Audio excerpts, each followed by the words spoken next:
السلام عليكم، يا هلا فيكم بقناتي كبسة كوين.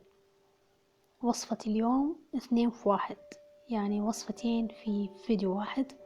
الوصفة الأولى زي ما تشوفوا دجاج مشوي بالفرن بتتبيلة مميزة وقوام مقرمش أكثر. الوصفة الثانية سلطة العدس الأسمر، سلطة صحية ولذيذة وشتوية بامتياز. بس قبل ما نبدأ الفيديو، إذا أول مرة تشوفوا قناتي شرفوني بالاشتراك، وإذا عجبتكم الوصفات لا تنسوا اللايك والشير مع من تحبون. في البداية أنا عندي هنا المقادير مجمعة للوصفات مع بعض، راح أتركها لكم في صندوق الوصف تحت الفيديو مع بعض الملاحظات، لا تنسوا تطلعوا عليها. أول خطوة راح أبدأ فيها هي تجهيز العدس الأسمر للسلطة، لأنه محتاج منه وقت في الطبخ ومحتاج وقت إضافي في التبريد، فراح أبدأ فيه قبل ما أبدأ بإعداد الدجاج. العدس الأسمر راح أسلقه مع شوية منكهات.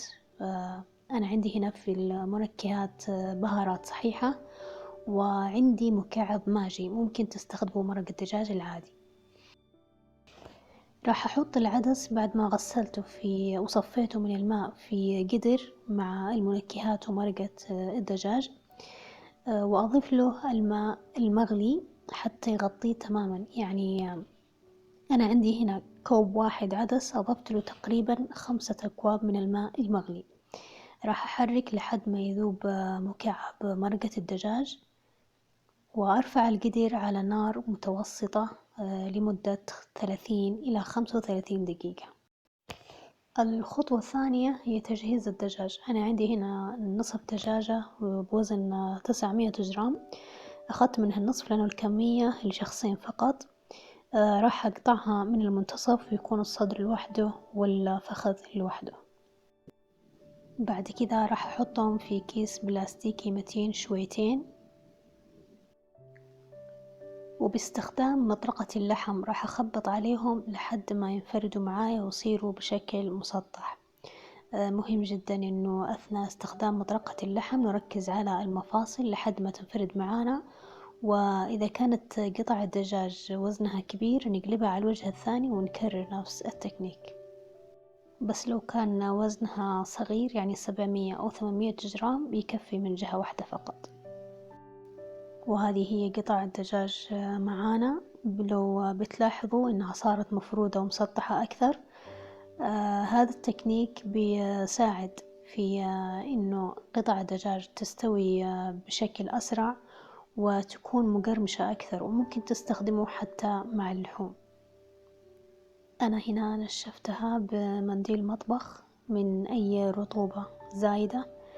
طبعا هي مغسلة ومنظفة من قبل، لكن بعد ما استخدمت المطرقة نزلت بعض الرطوبة، فضروري ومهم جدا إني أنشفها قبل ما أحط التتبيلة.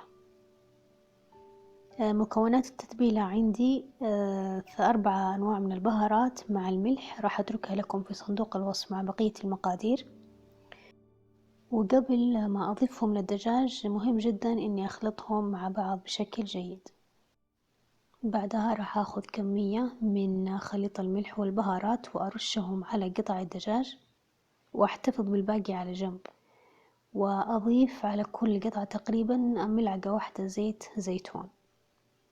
راح أبدأ بفرك قطع الدجاج بخليط الملح والبهارات والزيت لحد ما أوصل لكل الجهات، وأقلبها على الوجه الثاني وأكرر نفس الخطوات، يعني رش عليها كمية من البهارات والزيت ونرجع نفركهم كمان مرة ثانية. لو بتلاحظوا إني فرشت تحت قطع الدجاج ورق خبز، هذا لأني راح أستخدمه في الصينية لما أنقل الدجاج لها. والشيء الثاني حتى ما ينزل أي جزء من التتبيلة أو الزيت على لوح التقطيع. في نقطة مهمة حابة أنوه لها، وهي أنه من الأفضل أنه يترك الدجاج في التتبيلة هذه من 2 ل6 ساعات ويكون مغطى في الثلاجة. بس إذا كنتم مستعجلين مثلي عادي ما في مشكلة، بمجرد ما ننتهي من التتبيل ندخلها الفرن على طول. أنا هنا نقلت قطع الدجاج لصينية فرن زجاجية، ومهم جدا أنهم يكونوا بجنب بعض وراح أضيف على الوجه شوي من زيت الزيتون حتى يكونوا مقرمشين أكثر. تعليمات الشوي راح أتركها لكم كلها في صندوق الوصف. درجة الحرارة بتكون عالية 240 تقريبا، وبنشعل الفرن أول شي من تحت، وفي آخر ربع ساعة من فوق لحد ما يتحمروا. أنا هنا قطعت الجزر لمكعبات صغيرة لأني راح أضيفه للعدس بعد ما يستوي. العدس هنا بعد ما مرت عليه 35 دقيقة بنلاحظ إنه استوى تماما. ممكن تتحكموا في درجة السوى حسب رغبتكم، إذا حبيتوا أقل قللوا الوقت، وإذا حبيتوها مثل هذه 35 دقيقة بتكون كافية. راح أطلع منه البهارات الكبيرة وأضيف مكعبات الجزر مباشرة. راح أقلبهم شويتين وأطفي النار وأغطي القدر، لأني مو محتاجة أسلق الجزر مع العدس، هو بس بمجرد ما يتنقع في المرق بيكون كافي. الوقت اللي أنقعه فيه مع المرق هو بس بمجرد ما أنتهي من تقطيع بقية المكونات. المكونات اللي نحتاج تقطيعها للسلطة هي الفلفل الأحمر الحار، والبصل الأحمر، والفلفل الأخضر البارد، وكلهم قطعتهم لمكعبات صغيرة. بعد ما انتهيت من تقطيع مكونات السلطة رجعت للعدس والجزر وصفيتهم من المرق وحطيتهم في وعاء خلط واسع، وراح أحركهم بهذا الشكل حتى يتوزعوا ويبرد بشكل أسرع، وراح أنتظر عليه لحد ما يصير دافي. أثناء تبريد العدس راح أجهز تتبيلة السلطة، والمكون الأول فيها هو الثوم، وأنا استخدمت هنا 3 فصوص ثوم صغيرة وبشرتهم ناعم بهذا الشكل. راح أضيف لهم مقدار ملعقتين من الخردل، و3 ملاعق من الخل الأبيض، ممكن تستخدموا خل العنب الأحمر أو خل التفاح. بعدها أضفت الملح وخلطتهم لحد ما تجانسوا تماما، ومع استمرار الخلط أو الخفق بالأصح راح أنزل عليهم زيت الزيتون على شكل خيط رفيع لحد ما يستحلب معاي المزيج ويتكاثف بصورة أكبر.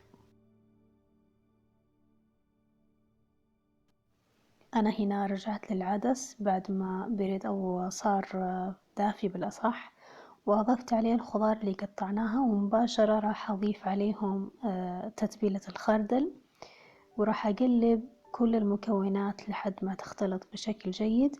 من الأفضل إنه نترك هذه السلطة في الثلاجة لمدة ساعة قبل التقديم حتى تتجانس كل النكهات وتتشرب حبيبات العدس للتتبيلة المضافة.